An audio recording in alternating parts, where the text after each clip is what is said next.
নারী এবং স্ত্রীরা ধ্বংসের তিনটি কারণ। 1 নাম্বার, যেই নারী যেই মহিলা তার স্বামীর সাথে জেদ করে এবং রাগ করে থাকে, নবীজি সাল্লাল্লাহু আলাইহি সাল্লাম বলেন ফেরেশতারা তার উপর লানত বর্ষণ করে। 2 নাম্বার, যেই মহিলা যেই নারী তার স্বামীর সাথে মুখে মুখে তর্ক করে, সেই নারীকে সেই মহিলাকে কোনো স্বামী ভালোবাসে না। 3 নাম্বার, যেই নারী যেই স্ত্রী তার মা বোনের কুপরামর্শ শুনে স্বামীর সাথে তর্ক বিতর্কে লিপ্ত হয় এবং সেই পরামর্শ শুনে সেই সংসারে কোনোদিন শান্তি হবে না, সেই স্বামী কখনোই তাকে ভালোবাসবে না।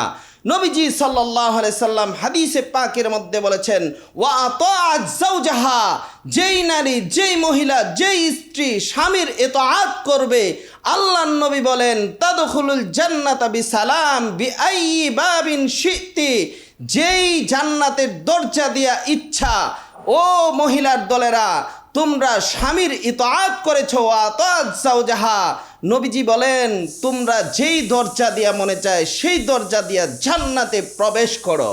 সুবহানাল্লাহ। আল্লাহ তাআলা আমাদের সমস্ত নারীদেরকে হেদায়েত দান করুন এবং স্বামীর ইতাআত করার তৌফিক দান করুন, নবীর হাদিসের উপর আমল করার তৌফিক দান করুন। ওয়া মা তাওফীকি ইল্লা বিল্লাহ। আসসালামু আলাইকুম ওয়া রাহমাতুল্লাহ।